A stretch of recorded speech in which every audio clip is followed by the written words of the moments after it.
Si es que empezamos como bien, voy a presionar toda la semana para que sea. Entonces, ¿de qué trata el BLS?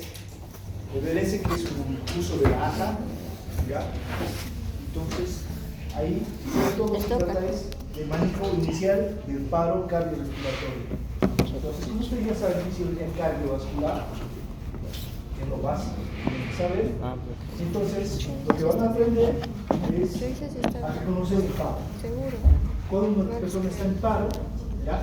¿Y qué se tiene que hacer? O sea, ahí sobre todo son las compresiones que se hacen, el ritmo, qué profundidad, qué frecuencia, cada cuánto se tiene que controlar si el paciente sale o no del paro, ¿ya? Igualmente hacer ventilación pulmonar, con qué frecuencia, con qué secuencia, en comparación con las compresiones torácicas. Entonces, los muñecos que tenemos ahí, tengo un programa donde yo puedo controlar si le están haciendo bien las compresiones, en profundidad, en frecuencia, todo eso me marca, porque tienen sensores, ¿ya? Igualmente esos muñecos se pueden ventilar, ¿ya? Entonces, ya tienen la bibliografía que ustedes tienen que ir leyendo para las prácticas. Cuando se hace simulación, uno tiene que ir ya leyendo, ¿ya? Y solo es despejar dudas y hacer la práctica. Sobre todo simulación, que todo es práctica. Pero igualmente, antes de comenzar, igual hay un simulador donde yo puedo colocar electrocardiogramas normales, taquicardias, bradicardias, porque es lo fundamental que usted tiene que reconocer igualmente si colocan electrodos al paciente para reconocer si está en paro o no. O sea, ¿qué vamos a hacer? El electrocardiograma normal, ahí puedo poner un electrocardiograma en 12 derivaciones, igualmente las arritmias básicas, bloqueos auriculoventriculares, primero, segundo, tercer grado, taquiarritmias, como ser fibrilación auricular, glúteo auricular, taquicardia supraventricular, taquicardia ventricular y fibrilación ventricular. Es lo básico que se ve cuando se habla de reanimación cardiopulmonar. Entonces ahí ustedes van a reconocer qué ritmo es desfibrilable y qué ritmo no es desfibrilable. No es como en las películas que ven, todos se hace desfibrilación. No es así. Entonces, según la arritmia que uno vaya a reconocer, se hace la desfibrilación. Igualmente tenemos dentro de los simuladores que llegaron DEA, que es el desfibrilador externo automático, ¿ya? Entonces, igualmente, ustedes van a poder colocar las son paletas, aquí llegan son adhesivas, ¿ya? Y igualmente, eso lo puede manejar cualquier persona, sobre todo lo manejan paramédicos, bomberos, donde DEA reconoce si el ritmo es desfibrilable o no, ¿ya? Igualmente, lo que es los cuidados post-paro, o sea, cuando un paciente se reanima y la reanimación es positiva, saber qué se tiene que hacer, ¿ya? Igualmente, el manejo de la reanimación cardiopulmonar de una sola persona o entre dos personas, cómo tiene que ir. ¿Ya? Entonces, sobre todo este manejo del paro, que es muy importante, que ustedes lo van a poder realizar.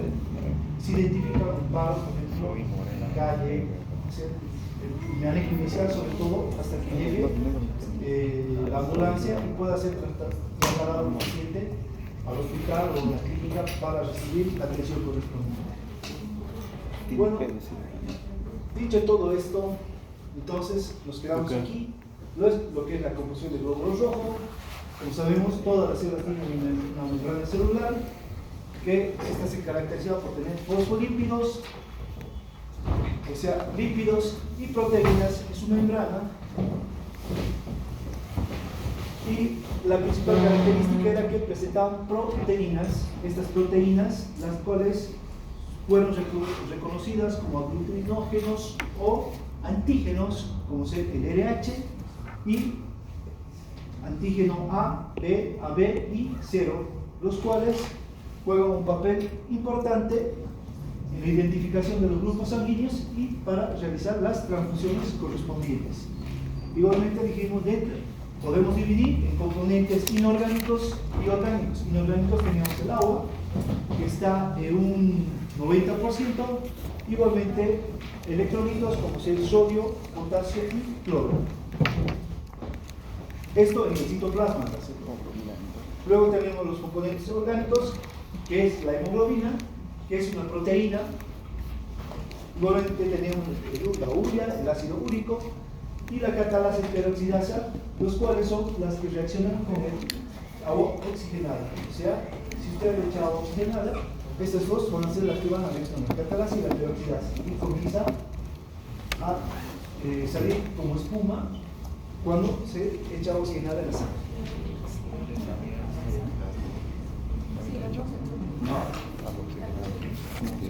Ustedes, siempre que pidan el hemograma completo, va a aparecer el hematocrito. Entonces, en el hemograma le va a aparecer el recuento de glóbulos rojos. ¿Cuánto era lo normal, Lucero? El recuento de glóbulos rojos. Pasamos de ahí. ¿Cuánto era lo normal? Lo primero que te va a poner en el hemograma es el recuento de glóbulos rojos.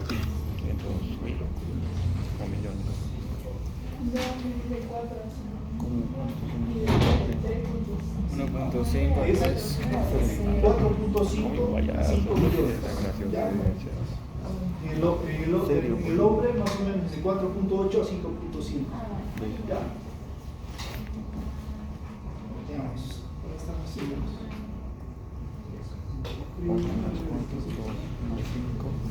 Más o menos así. En el hombre podemos decir de 5 a 5.5, en la mujer de 4.5 a 5.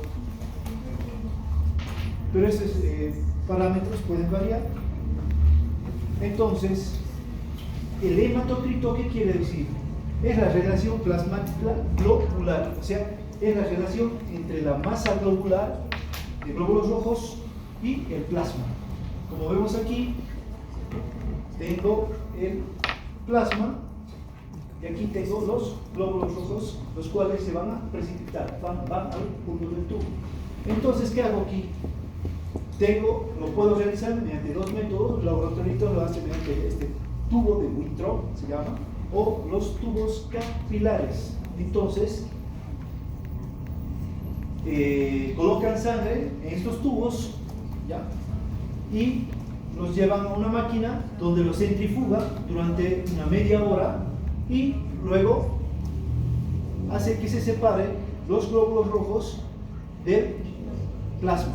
Entonces, la relación que hay es más o menos un 55% de plasma y un 45% de glóbulos rojos. Entonces, los límites van a ser que el hombre más o menos puede llegar hasta un 47% y en las mujeres un 42%. Entonces, en el hemograma siempre te va a reportar el hematocrito. ¿Ya? Este hematocrito puede ser alto cuando está mayor a 47 o mayor al 48%. ¿Qué quiere decir esto? Que la masa de glóbulos rojos es mayor. ¿Y esto cuándo se da? Por ejemplo, en las personas que sufren deshidratación. Entonces pierden líquido y hay mayor concentración de glóbulos rojos. Es por eso, si usted tiene un paciente que sufre de deshidratación y le hace un hemograma, generalmente el hematocrito está elevado. ¿Por qué? Porque han perdido líquido, plasma, agua. ¿Ya? Hematocrito bajo. Igualmente, el hematocrito bajo es cuando está por debajo del 40%. Esto quiere decir que hay más plasma que glóbulos rojos. ¿Cuándo se da esto? Por ejemplo, en una persona que ha sufrido un sangrado agudo. Entonces, el hematocrito va a bajar. ¿Ya? Estos serían los dos casos donde se puede producir un hematocrito alto o un hematocrito bajo. La hemoglobina. Entonces, la hemoglobina es una proteína, la cual se encuentra dentro de los glóbulos rojos cual su función principal es el transporte de gases sanguíneos como ser el oxígeno y el CO2. Como sabemos, fue aislado por Funk, el cual la aisló en un proceso de cristalización. Tiene un peso molecular de 66.000 y esta proteína concentrada está formada por dos partes, el E y la globina. El E en un 4% y la globina en un 96%. En algunos libros está como M. En Gaito está como M. Entonces, ¿cómo nace este M? Entonces tenemos al pirro. ¿Qué es el pirro? Es una secuencia de aminoácidos, ¿ya? La cual se va a unir al grupo ferroso, ¿ya? Entonces, este grupo ferroso, o sea, el hierro con la valencia 2, ¿ya? Entonces, aquí, como vemos, este es el E, del cual tenemos 1, 2, 3, 4 grupos pirrol, ¿ya? Entonces, estos 4 forman el grupo pirrol, el cual se va a combinar con el hierro ferroso, o sea, hierro valencia 2.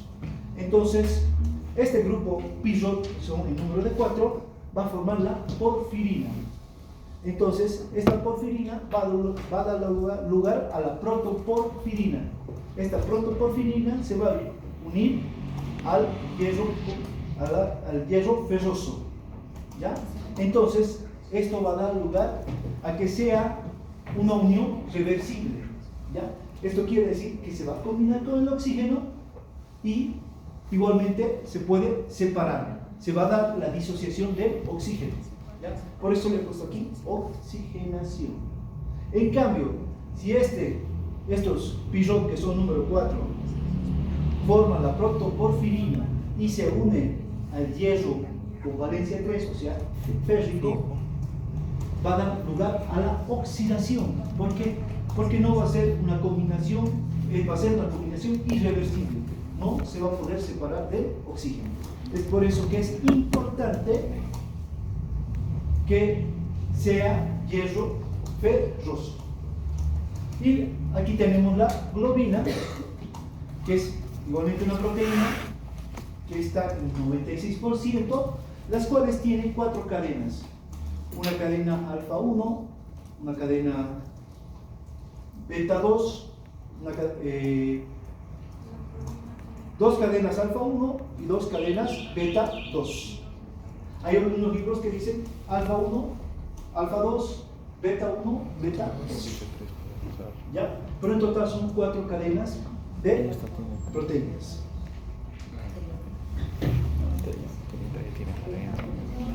¿Diga?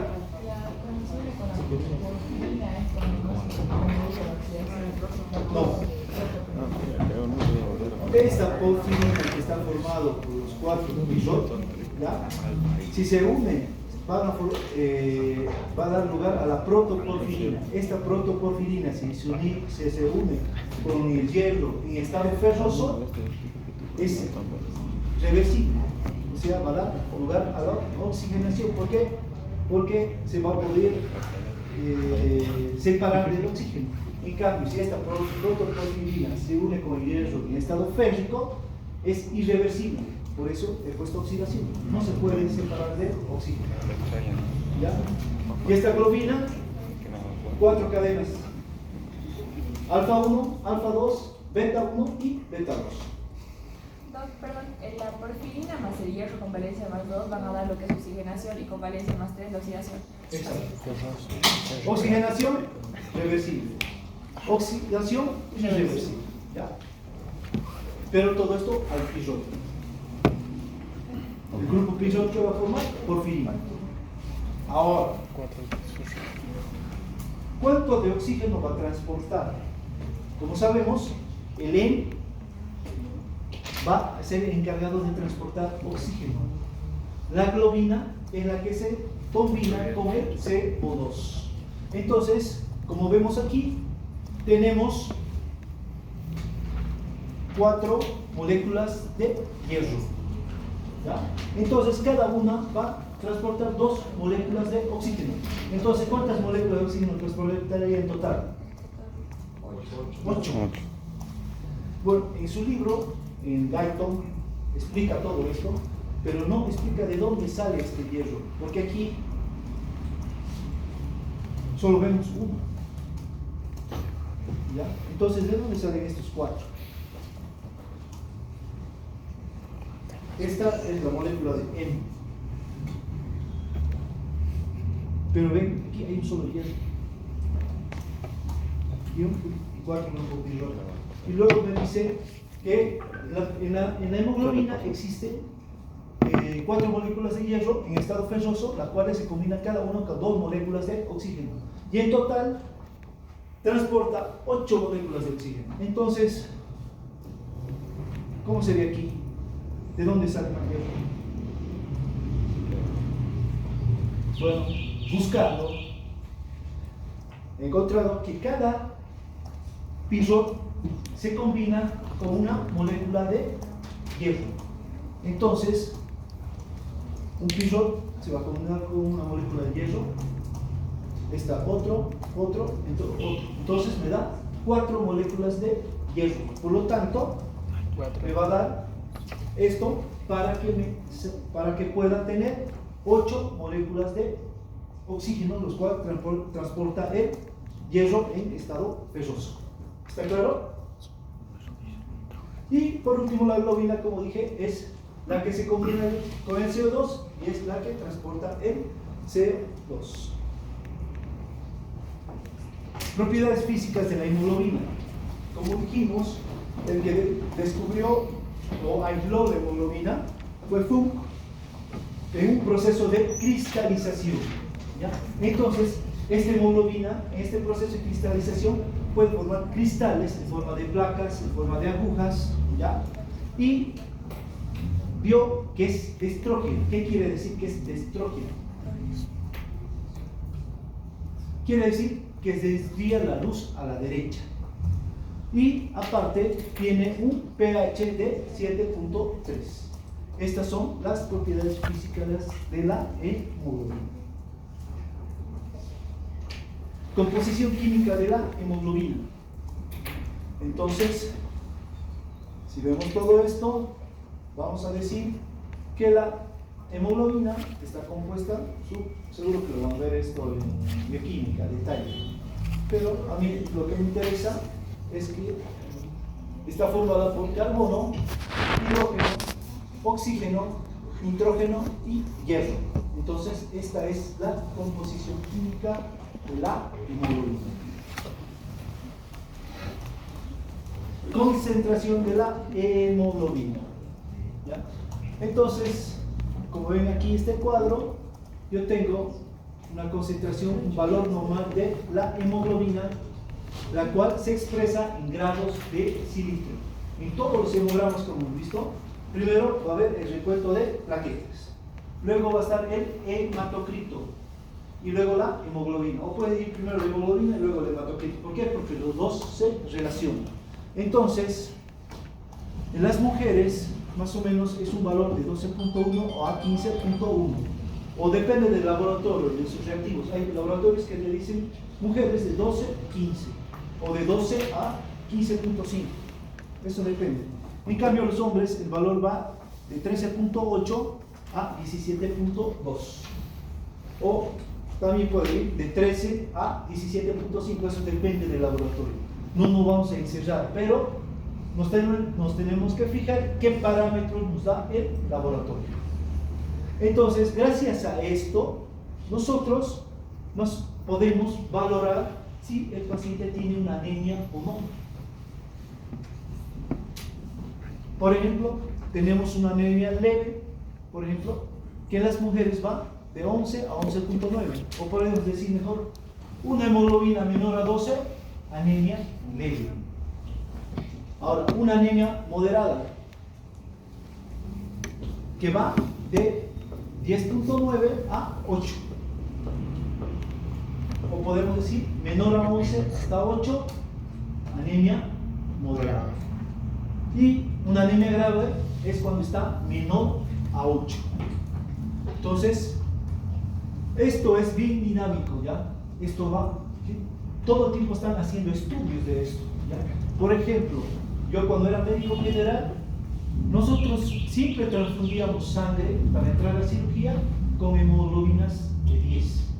Menor a 10, transfusión sanguínea, antes de entrar aquí. Pero esto ha ido cambiando. Ahora, actualmente, nosotros recién transfundimos cuando la hemoglobina está menor a 8. O sea, veo una hemoglobina de 7, sí o sí le tengo que transfundir al paciente sangre antes de entrar a quirófano. Antes no. ¿Ya? En los hombres, estos parámetros igual cambian un poco. Por ejemplo, una hemoglobina de 10 o menor a 13 hasta 10. Una anemia leve. Si tengo de 10, perdón, de menor a 2, de 12 aquí, ¿no? Menor a 13, perdón, sería aquí. Menor a 13 a 10, anemia leve. Una hemoglobina de 12 a 8, o perdón, de 11 a 8, moderada, anemia moderada. Y menor a 8 es una anemia grave. Entonces, si yo tengo una hemoglobina menor a 8 y necesito entrar al quirófano por alguna cirugía, sí o sí necesito transfusión, ya sea en hombre o en las mujeres. Dígame. ¿Qué pasa si hay mayor a esos valores? ¿Mayor? ¿Qué habría? ¿Cómo se llama eso? Deshidratación. Ahora reproducción. No, ¿qué terminología médica? Si yo encuentro una hemoglobina mayor a 12 en la mujer o mayor a 13 en el hombre, pues tengo una hemoglobina, ponerle de 17, de 18. ¿Cómo se llama esto? ¿Enfrente a qué estaría? Si la hemoglobina está en 17, 18, el hematocrito igual va a estar aumentado. El recuento de glóbulos rojos igual va a estar aumentado. ¿Cómo se llama esto? Poliglobulia. ¿Qué se llama? Poliglobulia. O policitemia. Es lo mismo. ¿Ya? Entonces, si vos te encuentras con esto, hay igual un montón de patologías. El paciente puede estar deshidratado y el hematocrito y la hemoglobina han aumentado. ¿Ya? O, por ejemplo, las personas que viven en la altura, aumenta el número de glóbulos rojos. Ellos tienen a veces hemoglobinas de 19, de 18, están con hematocritos de 50. ¿Por qué es esto? Porque sube la producción de glóbulos rojos en la altura. Porque necesita más oxígeno. ¿Perdón? Necesita más oxígeno. Eso necesita más oxígeno. O requiere más oxígeno. Ya. ¿Y qué pasa cuando estamos a 3.600 metros a nivel del mar? Hay menor cantidad de oxígeno. ¿No? Más o menos, ¿cuánto hemos dicho que está la presión atmosférica? ¿Se acuerdan?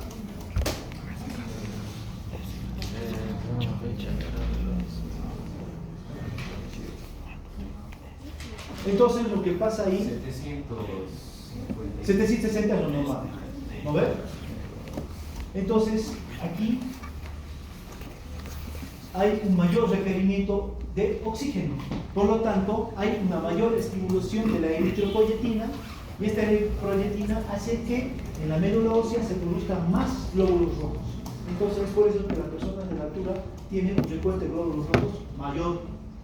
Están entre 6 millones, 6.5, 7 millones, y aparte está con un hematocrito de 50, valores de hemoglobina entre 19 y 20. Entonces, esta sangre, ¿cómo va a ser? ¿Menos viscosa o más viscosa? Es más viscosa. Y como dijimos, la viscosidad de la sangre es la que sustenta la presión arterial. Entonces, hacer la sangre más viscosa, estas personas van a tener hipertensión arterial. Es por eso que las personas que viven en La Paz, en Potosí, y tienen estos problemas, se tienen que hacer sangrías. ¿Qué es la sangría? Sacar sangre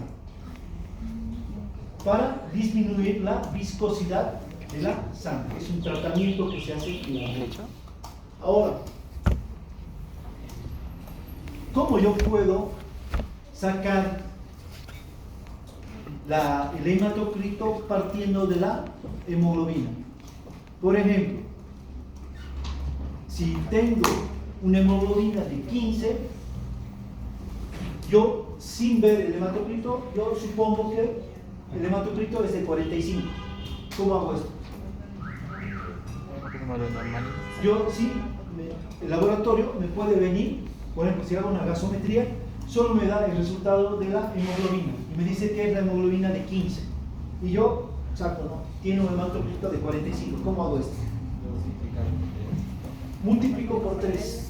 La hemoglobina la multiplico por 3 y saco el hematocrito más o menos relacionado. Por ejemplo, si tengo una hemoglobina de 11, ¿cuánto va a ser el hematocrito? 33. Entonces, esta es la manera rápida de cómo yo puedo sacar el hematocrito.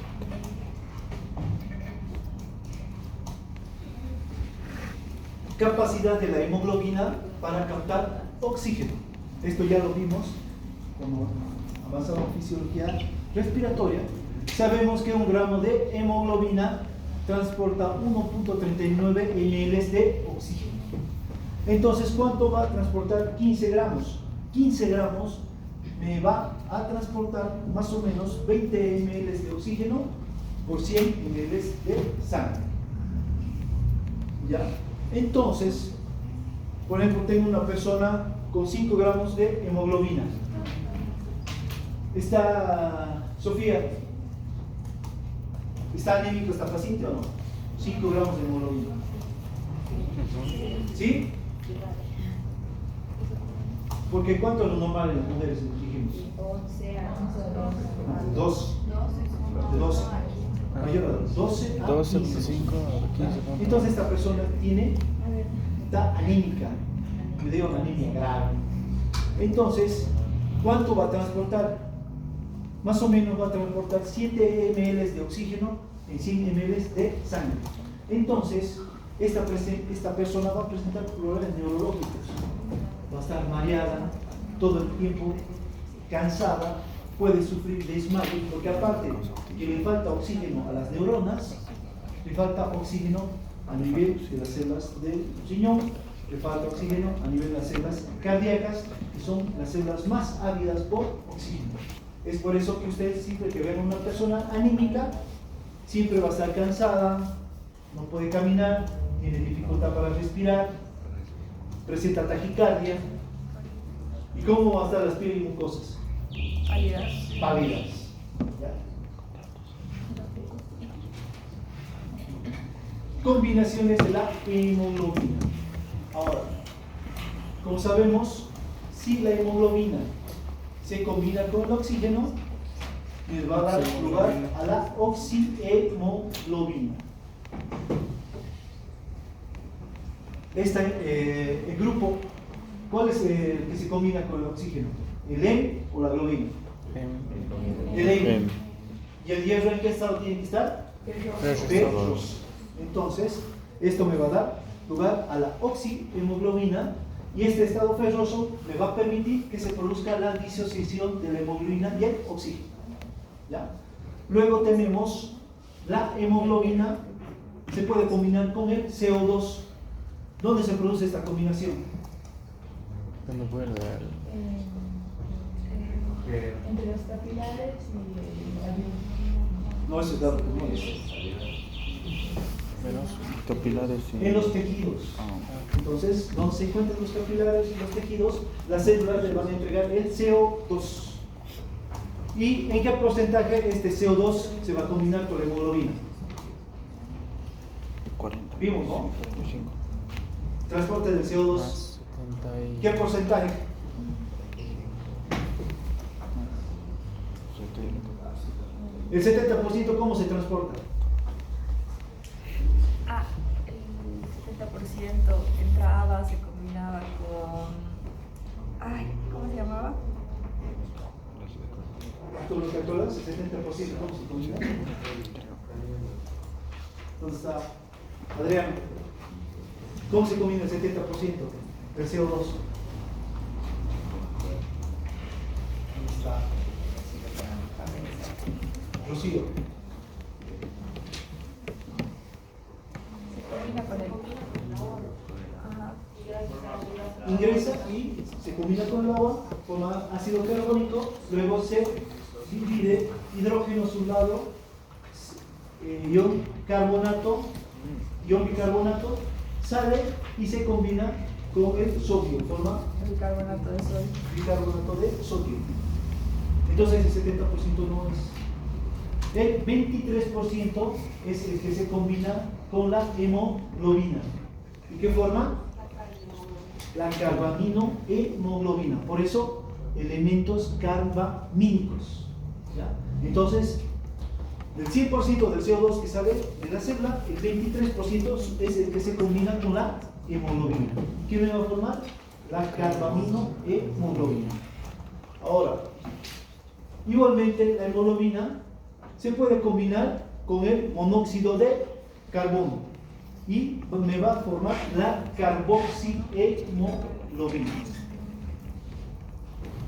¿Necesita grandes presiones para saturarse la hemoglobina de monóxido de carbono? No. La diferencia era que a pequeñas presiones se pueden lograr grandes saturaciones. Para que el monóxido de carbono se sature al 97%, ¿cuánto de presión necesitábamos en milímetros de mercurio? 95. ¿Y si te acuerdas?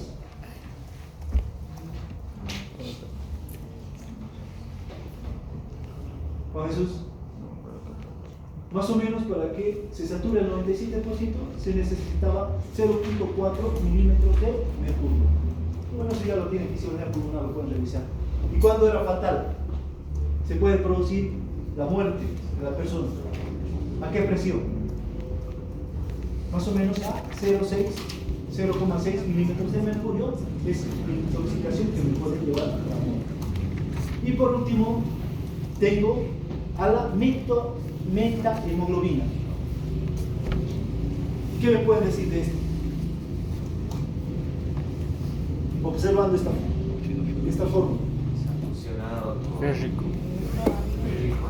Se ha fusionado Oxidación. con la hemoglobina que está combinado con el hierro en estado férrico. ¿Es reversible o irreversible? Irreversible. Irreversible. Entonces, esto es la metahemoglobina. ¿Está claro esto? Positivo. Ahora, ¿qué tipos de hemoglobina tengo? Tengo la hemoglobina A, la cual se divide en A1, A2. Esta es la hemoglobina del adulto. ¿Ya? Y igualmente tengo la hemoglobina F, que es la hemoglobina fetal. ¿Ya? La hemoglobina fetal que varía en la secuencia de sus grupos alfa. Eso lo van a ver cuando lleven hematología. Y por último tengo las hemoglobinas anormales, que es la hemoglobina S. ¿Ya? ¿Qué característica tiene esta hemoglobina S? Esta hemoglobina S, cuando baja el oxígeno, se cristaliza y forman placas, como agujas, como ganchos. Entonces, dan al glóbulo rojo la forma de una hoz, los cuales pueden ir y producir hemólisis de otros glóbulos rojos. ¿Ya? Entonces, esto es lo que conocemos como drepanocitosis. Por eso se llama anemia drepanocítica o anemia por hemoglobina S.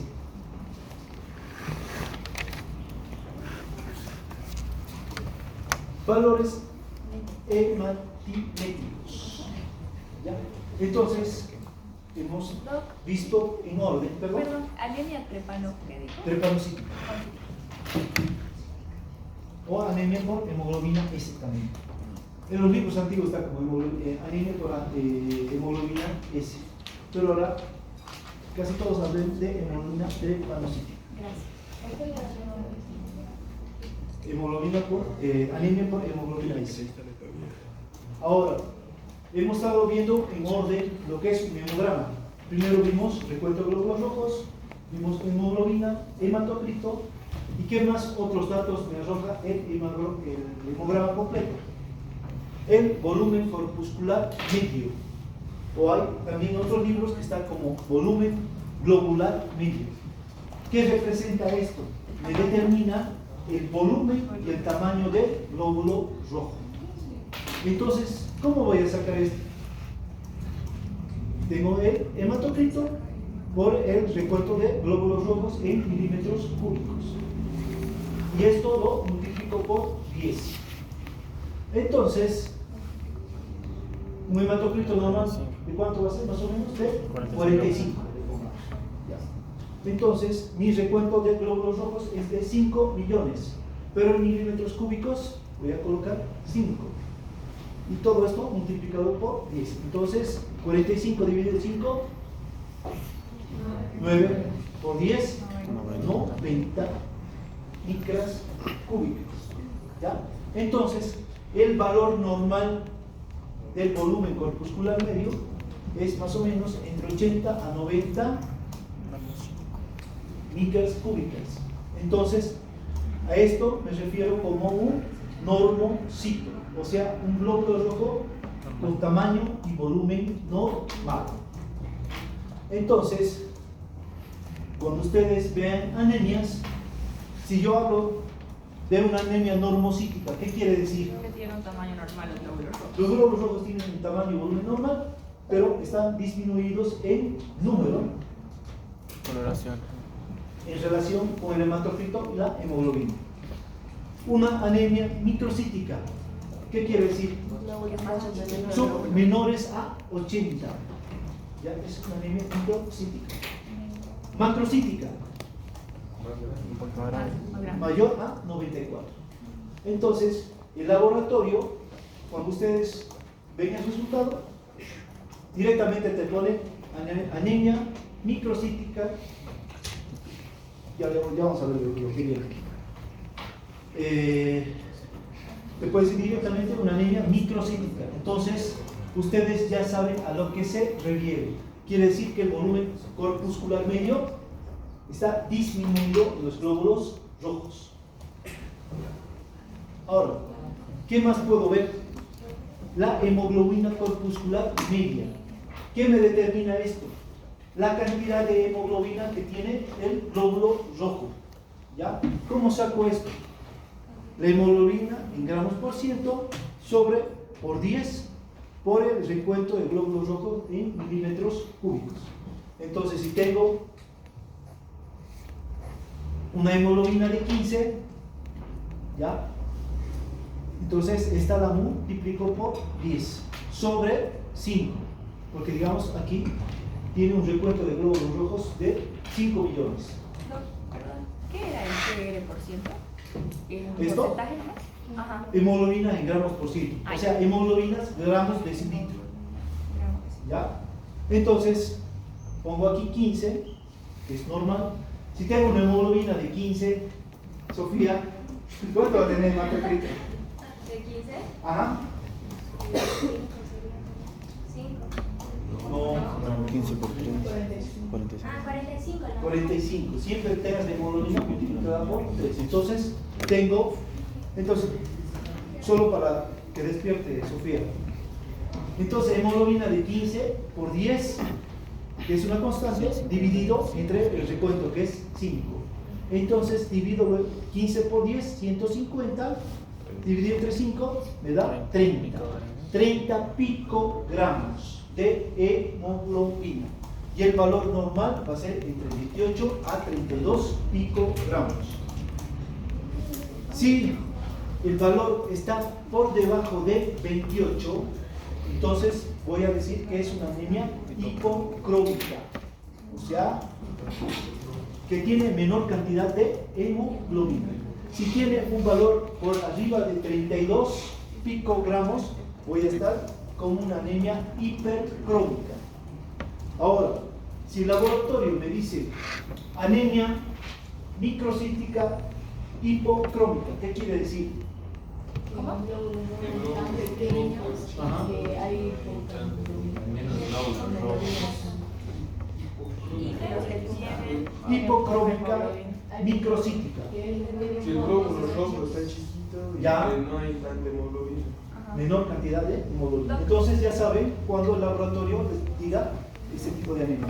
Doc, perdón, en el anterior de volumen corpuscular medio, ¿cuál es la diferencia de macrocítica y megalocítica? ¿O la megalocítica es una parte de...? o Es un mucho más tipo? grande. Ya voy a explicar, llegar más allá. Ah, ya, a ya. lo que se refiere a megalocítica.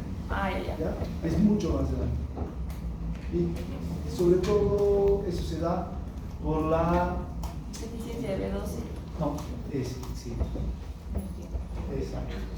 Pero no quería confundirlos, quiero por partes. Ay. ¿Ya? Ya, sí. Entonces, por ejemplo, el laboratorio me dice que tiene el glóbulo rojo, está con, por darle aquí, menos de 70 micras cúbicas de glóbulo rojo y menor de 28 picogramos. ¿Qué tipo de anemia va a ser, Camila? Si el laboratorio dice que el glóbulo rojo está con volumen corpuscular de 80, poner un volumen corpuscular de 70 y con una hemoglobina corpuscular media de 25. ¿Qué tipo de anemia va a ser?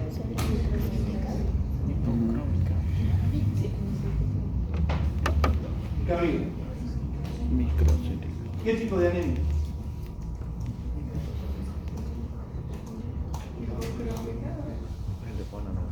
Emanuel, microcítica, hipocrómica.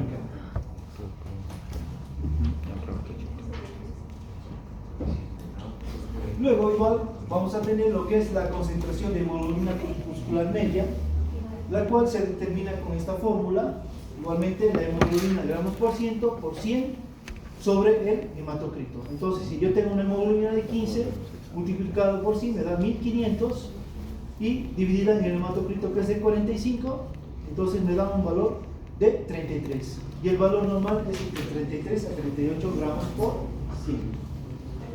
Esto es concentración de la hemoglobina corpuscular media. Entonces todos estos parámetros ustedes siempre lo van a ver en el hemograma. Ahora ya saben cómo interpretar. Ya, viendo ¿Por qué no se considera digamos, hipercrómica si es que hay mayor número de hemoglobina? ¿Por qué? son patologías que se presentan. El recuento de glóbulos rojos está en 3.5, pero la hemoglobina está en mayor concentración. Entonces puede ser una anemia hipercrómica. Esas son patologías que vamos a ver en hematología. Ahí, ahora estamos viendo nada más lo normal. ¿Ya? Ahora, hemólisis. Lucero, ¿qué es hemólisis? ¿No? Valentina Rojas, ¿qué es hemólisis? ¿No? Albert, ¿a qué me refiero con hemólisis? ¿Descomposición de los glóbulos rojos? ¿Perdón? ¿Descomposición de los glóbulos rojos? Más o menos conocen el concepto. Bueno, Cosas que afectan, que lo destruyen. ¿cuál sería el término? No sería apoptosis, sería Lisis. lisis. Lisis es destrucción. Entonces, la hemólisis es la destrucción de los glóbulos rojos. Y este se puede ver a varios factores. Por ejemplo, tenemos un factor físico. Por ejemplo, ponemos sangre en tubo de ensayo y lo comenzamos a mover con fuerza y se va a producir la hemólisis de los glóbulos rojos. Factores químicos. Por ejemplo, el laboratorista se ha olvidado éter en el tubo, vierte la sangre, igual se va a producir hemólisis. Factores biológicos, las ponzoñas de las víboras, las toxinas que tienen el veneno, te producen hemólisis de los glóbulos rojos. Es por eso que cuando te muerde una víbora, la sangre no coagula. ¿Por qué? aparte se está produciendo destrucción de los glóbulos rojos, es por eso que orina sangre. Igualmente, la toxina del estreptococo, igual se produce hemólisis. Una incompatibilidad APO o RH igualmente va a producir hemólisis. Esto dentro de los factores biológicos. Factores térmicos. Las altas temperaturas te van a producir hemólisis. Igualmente que los fríos intensos, las bajas temperaturas, igual te pueden producir hemólisis. Y igualmente factores parasitarios. ¿Qué parásito se introduce dentro de los glóbulos rojos? Malaria. La malaria. La malaria igualmente te va a producir hemólisis. Todos estos factores son los que te producen hemólisis. Eritrosedimentación. Esto también está dentro del hemograma y se abrevia así, la BCG. ¿Ya? Entonces, ¿cómo se hace esta eritrosedimentación? Se hace por el método de Westerling. Estos son los tubos de Westerling, los cuales están, ¿cómo podemos decir? Numerados, va de 200 a 0. Entonces, yo coloco sangre aquí y más o menos tengo que esperar una hora. Y la sangre, los glóbulos rojos, se precipitan hacia el fondo de este tubo, ¿ya? Entonces, más o menos, llega a 10 milímetros donde se precipita. Entonces, esto es normal. ¿Por qué creen que los glóbulos rojos se precipitan al fondo del tubo? Y el plasma queda arriba. ¿Perdón? 600, no sé, 1006. Esto pasa gracias a la globulina y al fibrinógeno, los cuales llevan al glóbulo rojo al fondo del tubo de Westerling. Entonces, lo normal, por ejemplo, en un hombre, es que tenga una BCG o eritrosedimentación entre 3 a 5 milímetros. En la mujer, de 7 a 10 milímetros. Entonces, esto va a estar marcado así. Me está marcando más o menos 10 milímetros. ¿Ya? Es el valor, la BCG normal. Entonces, se ha visto que en enfermedades como la artritis reumatoide, esta eritrosedimentación queda en 60, no en 10, en 60 milímetros. O sea que los glóbulos rojos no bajan hasta el fondo del tubo. Lo mismo en una apendicitis. BCG de 80 milímetros. Entonces, los glóbulos rojos quedan más arriba. ¿Por qué? Porque hay procesos inflamatorios. Entonces, por ejemplo, los pediatras toda la vida piden BCG. Usted va a estar interno y te va a preguntar ¿en cuánto está la BCG? ¿Por qué? Porque sabe, si el niño tiene una apendicitis, esta BCG va a estar aumentada.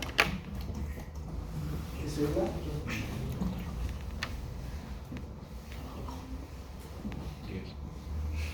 Metabolismo del hierro.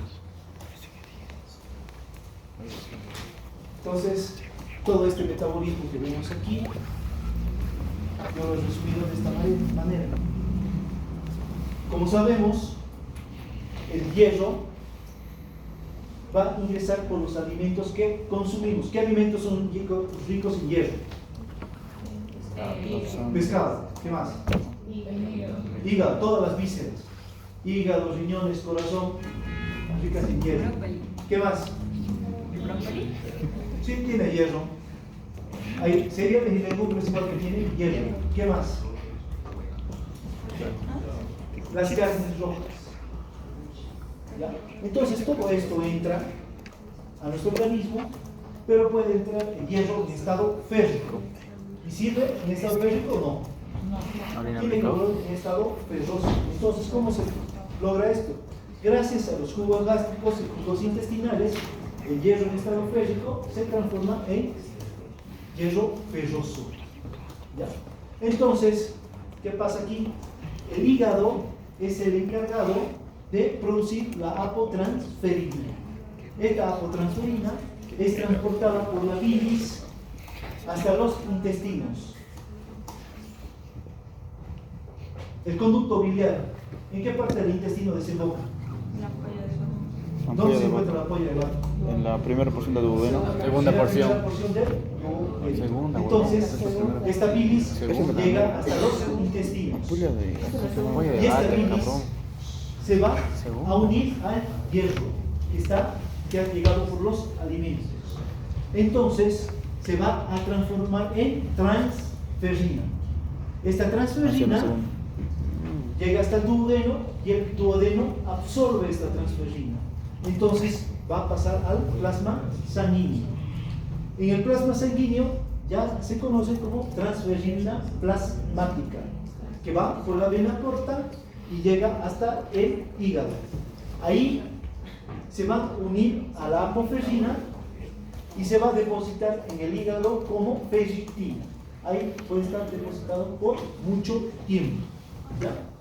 Esta ferritina, cuando se necesita ferritina, entonces va por la vena suprahepática en forma de transferrina y va hasta la médula ósea. ¿Para qué? Para formar hemoglobina. Entonces, todo es, como esto yo lo he resumido, el metabolismo del hierro, cómo se absorbe el hierro y cómo llega hasta la médula ósea para formar la hemoglobina.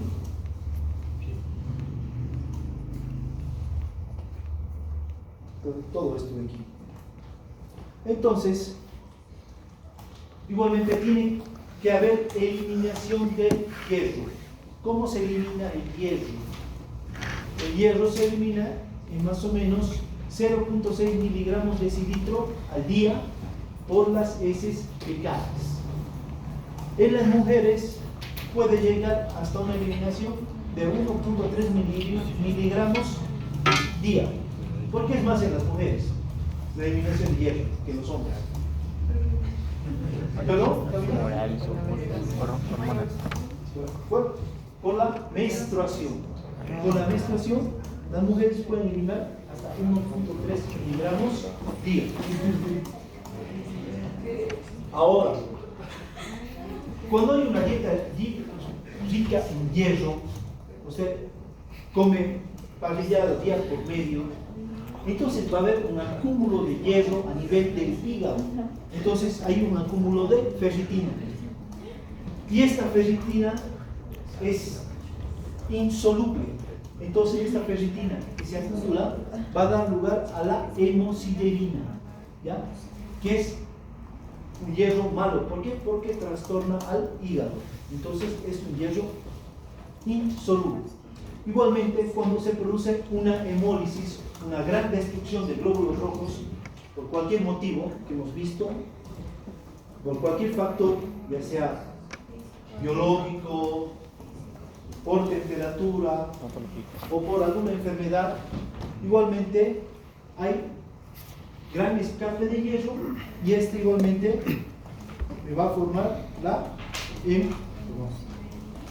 hemosiderina. Entonces, la ferritina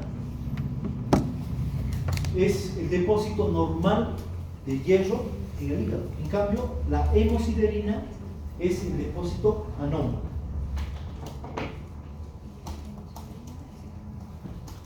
Producción y maduración de los glóbulos rojos.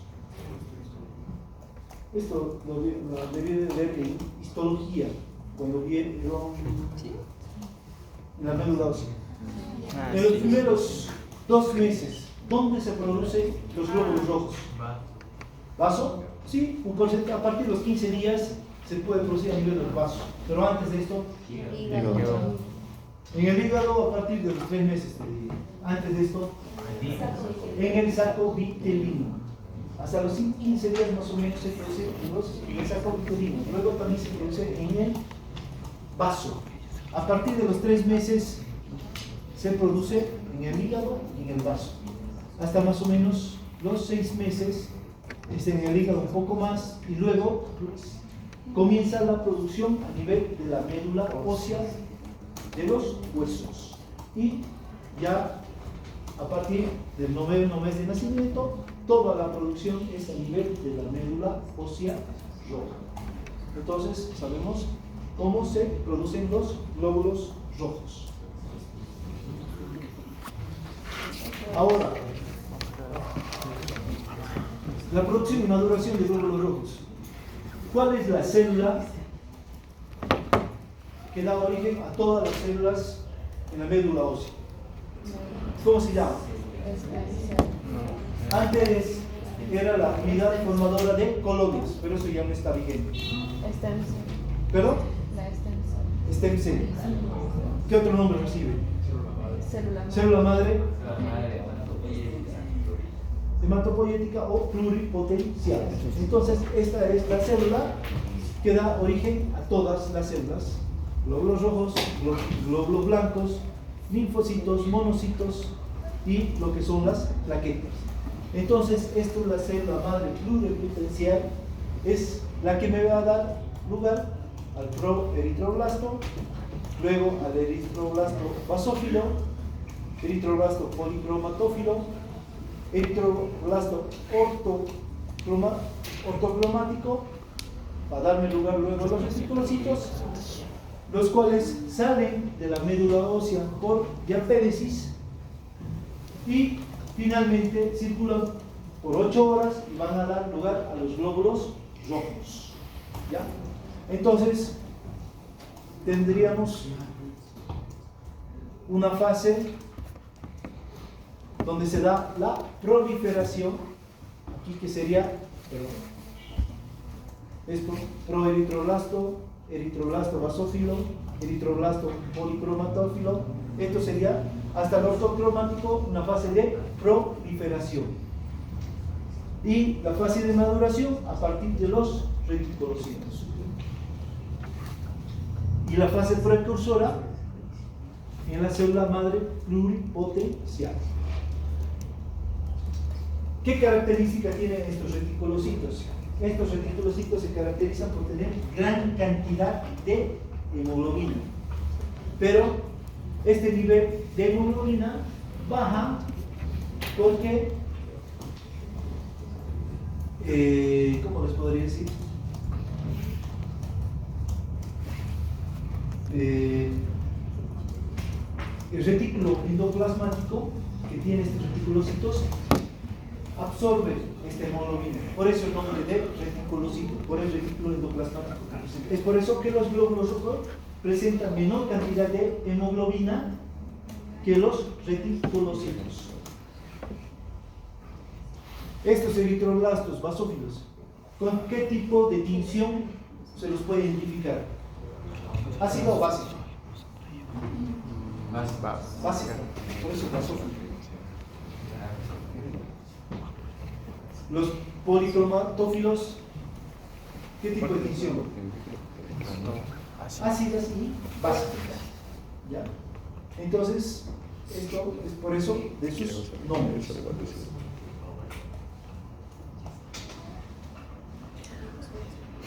Producción y regulación de los glóbulos rojos.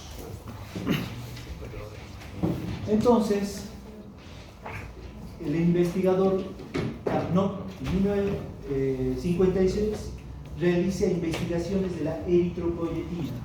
Entonces, se dice que la eritropoyetina es una alfa-2 globulina, una glucoproteína, que es producida por el riñón en un 90% y por el hígado en un 10%. Entonces, esta eritropoyetina tiene un peso molecular de 40.000. Entonces, ¿qué hizo Carnot? Carnot exponía a animales de exposición en ambientes pobres en oxígeno y se dio cuenta que la eritropoyetina aumentaba en estos cuando se exponía a estos animales a ambientes pobres en oxígeno. Entonces, como vemos aquí, si el transporte de oxígeno es bajo, esto estimula a los riñones para la producción de eritropoyetina. ¿Ya? Entonces, ¿a qué nivel de riñón se produce la eritropoyetina?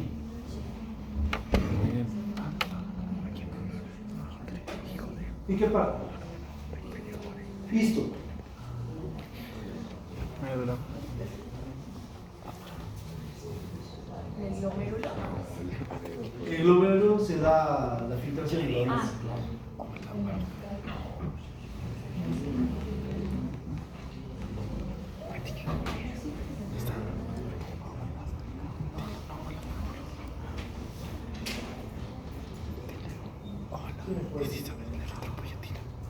¿Quién era el ministro? Luis Sofía. Fernández. Luis Fernández. ¿Arturito te acuerdas?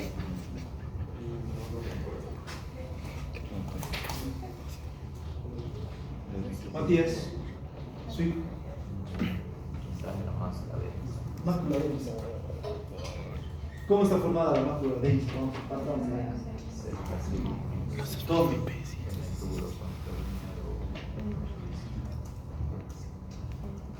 ¿Cómo es la pregunta? Rocío.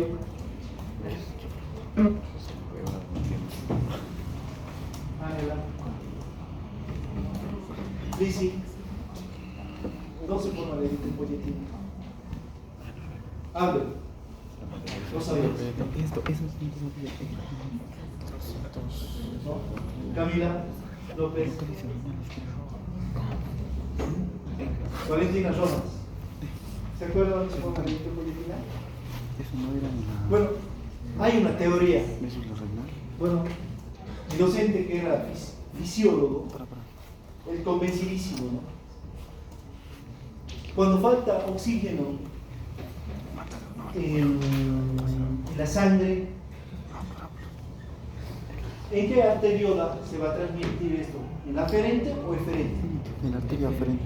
Esta es No la es arteria que aferente. la arteria renal llega hasta el riñón, llega a las nefronas y llega por una arteriola eferente, ¿no ves? Entonces él dice que esta falta de oxígeno llegaba a nivel de la arteriola aferente o arteria aferente, ¿ya? Entonces esta arteria aferente estaba en relación con el tubo contorneado proximal y estas células justaglomerulares captaban esta falta de oxígeno y producían la eritropoyetina. Pero es una teoría nada más. Ustedes, si googlean esto, ahí van a decir que hasta ahora no se sabe en qué parte del riñón se produce la eritropoyetina. Dice ahí que la eritropoyetina se forma en las células juxtatubulares. Exactamente no se sabe en qué parte del riñón. ¿Ya? Entonces, ¿cuáles serían los factores que disminuyen el oxígeno? Disminución de los glóbulos rojos. ¿Por qué? Lucero, ¿por qué la disminución de glóbulos rojos te va a disminuir el oxígeno?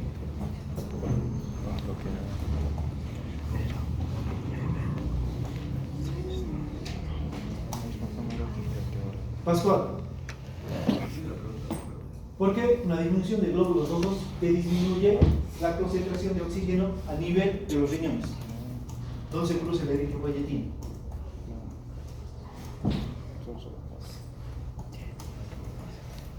Ahí puesto factores que disminuyen el oxígeno. Disminución de glóbulos rojos. Menor cantidad de glóbulos rojos, entonces menor cantidad de oxígeno. Ya está baja la hemoglobina, exacto. ¿Y qué pasa? Va a estar baja la hemoglobina, va a estar baja el hematocrito y hay menor captación de oxígeno. Entonces, por lo tanto, va a haber una disminución de oxígeno que llega al riñón. Disminución del flujo sanguíneo. Igualmente, perdón, Leonel. Entonces, menor oxígeno sube la eritropoyetina. Sí, siempre. Esto ya está demostrado. Disminución de oxígeno. Es por eso, una persona que vive en Potosí, el aire atmosférico va a haber menor cantidad de oxígeno. Por lo tanto, si vos llegas allá digamos, vives a nivel del mar, llegas allá, vas a tener un ambiente pobre en oxígeno. Y vos tienes una cantidad normal de glóbulos rojos. Por lo tanto, van a captar menor oxígeno. Y es por eso que va a subir la eritropoyetina. ¿Y dónde actúa la eritropoyetina? En la médula ósea roja. Y produce la proliferación de los glóbulos rojos.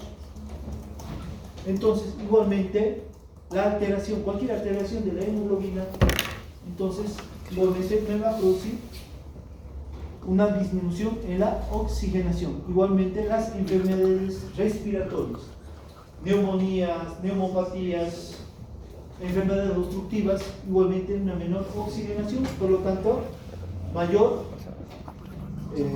producción de eritropoyetina. Pero, como vemos aquí, si hay un transporte aumentado de oxígeno, igualmente la cantidad de eritropoyetina va a disminuir.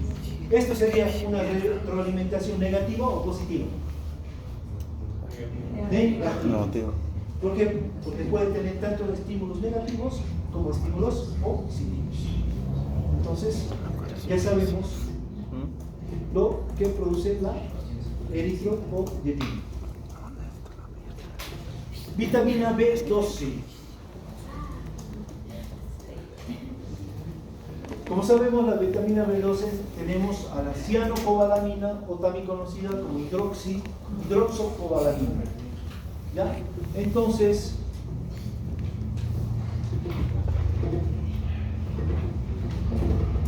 para que tengamos vitamina B12, ¿qué tipo de alimentos tenemos que consumir? Carnes rojas, vísceras, pescado, también legumbres, cereales que tienen vitamina B12.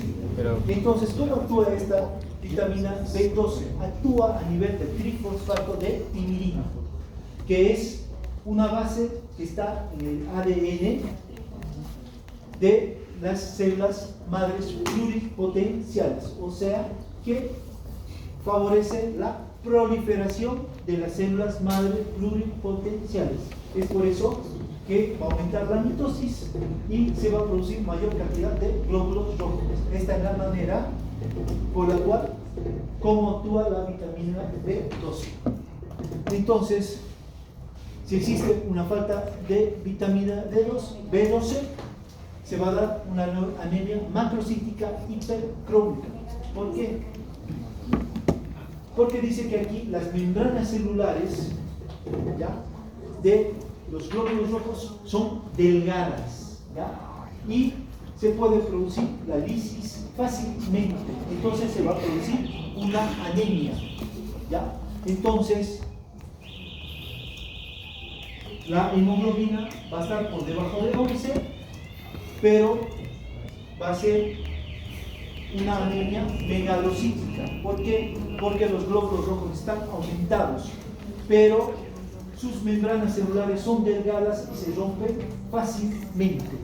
Pero la cantidad de hemoglobina va a ser normal. Esta era tu pregunta, Arturo. Entonces ya sabes que cuando hay falta de vitamina B12, te puede dar una anemia macrocítica hipercrónica o anemia, igual si es más grave, megalocítica. Ahora,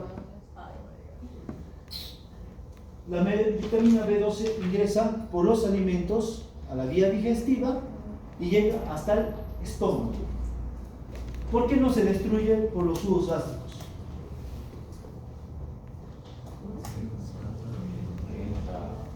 ¿Cómo se llama? Este se une a la... ¿Cómo se llama, Adrián? Entra con una proteína. pepsina. Se une con la pepsina hasta Partamos. pasar al... Las células del ¿qué células del estómago es que produce Paritarios. parietales? ¿Qué produce? Factor intrínseco. El factor intrínseco. Este factor intrínseco se une a la vitamina B12 y no deja que se destruya por los jugos gástricos. Entonces, esta vitamina B12 con Ya factor conecto la intrínseco pepsina en eso. se une y pasa a los intestinos y circula hasta el ilio. Ahí es absorbido a nivel por las células del vidrio, pasa por pinocitosis, pasa al torrente sanguíneo por la vena porta y llega hasta el hígado. Entonces, este es cómo se va a metabolizar la vitamina B12 para que llegue hasta el hígado.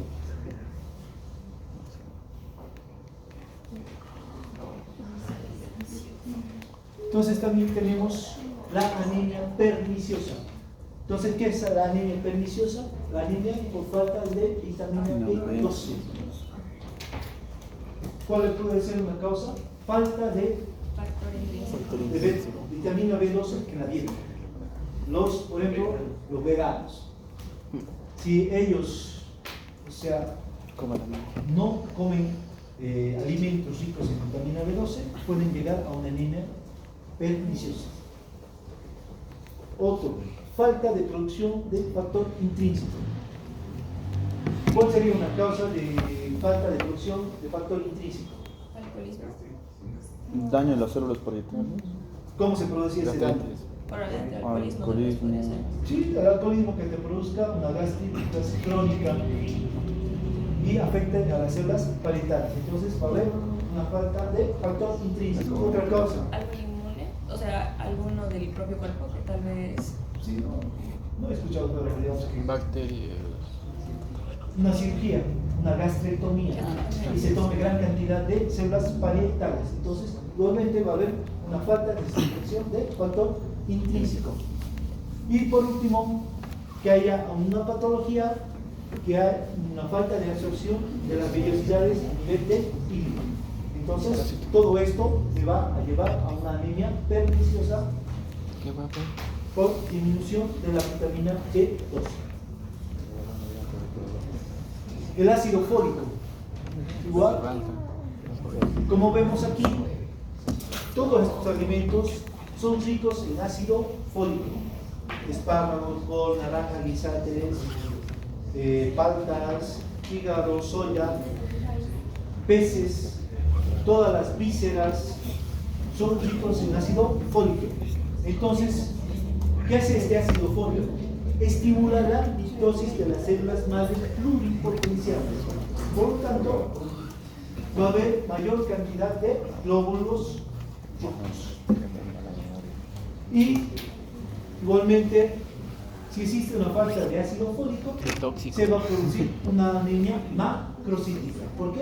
Porque sus membranas celulares son débiles y se rompen fácilmente. Perdón, ¿qué dijo de la estimulación de la mitosis de las células pluripotenciales? Me escuché muy bien. Esto, el ácido fólico estimula la mitosis de las células madre pluripotenciales a nivel de la médula ósea roja. Es por eso que existe mayor producción de glóbulos rojos. Es por eso que es importante que haya gran cantidad de vitamina B12 y una dieta correcta de vitamina B12 y ácido fólico.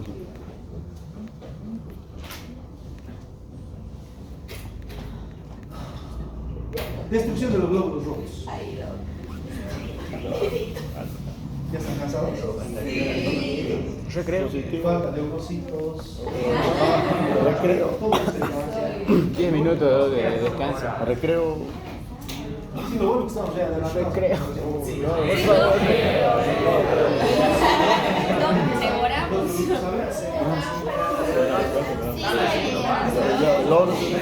Ya todos los bloqueos entonces. Sí, ¿saben que esto ya está estudiado? Se sabe que la concentración de una persona va de 45 minutos a una hora. Más de eso, es complicado que la persona esté concentrada. A los 15 minutos. Ya, esto aquí acabamos. Partiendo de aquí, ¿cuánto vive el glóbulo rojo? 120 días. Entonces, el glóbulo rojo no tiene que destruirse en la circulación. ¿Dónde se destruye? En el vaso. Entonces, el glóbulo rojo que está circulando aquí 120 días tiene que destruirse a nivel del vaso. Entonces, ¿cuándo se produce la lisis del glóbulo rojo? ¿Qué pasa con la hemoglobina?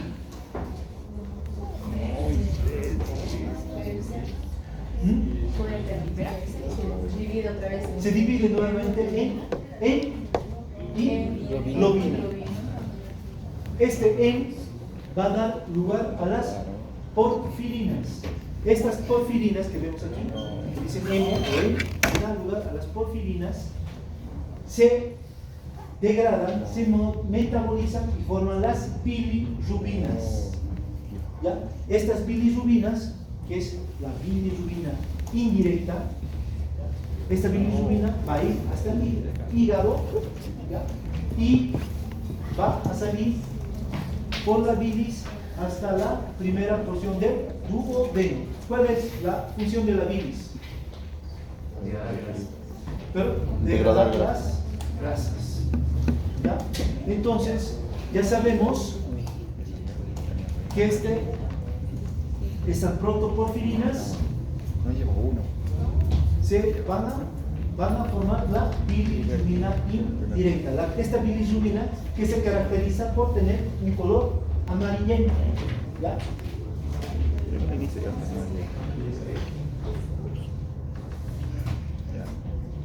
Y los ahora, por ejemplo, en la circulación sanguínea, cuando hay una gran destrucción de glóbulos rojos, ¿qué pasa con esta persona?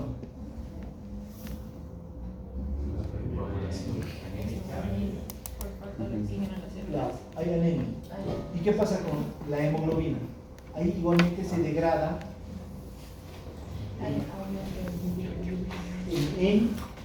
se transforman en las porfirinas, y estas porfirinas le van a dar la bilirrubina. Es por eso que la persona se hace amarilla, es más o menos pálida amarillenta, es por eso, ¿ya? Entonces ya sabemos lo que pasa. ¿Y qué pasa con la globina? Bien, gracias. La globina nuevamente se almacena para seguir formando hemoglobina. Entonces, ya sabemos lo que pasa cuando se produce la destrucción de los glóbulos rojos. Bueno, hasta aquí le quedaremos. Ratito, por favor, tomaré lista. En clase no.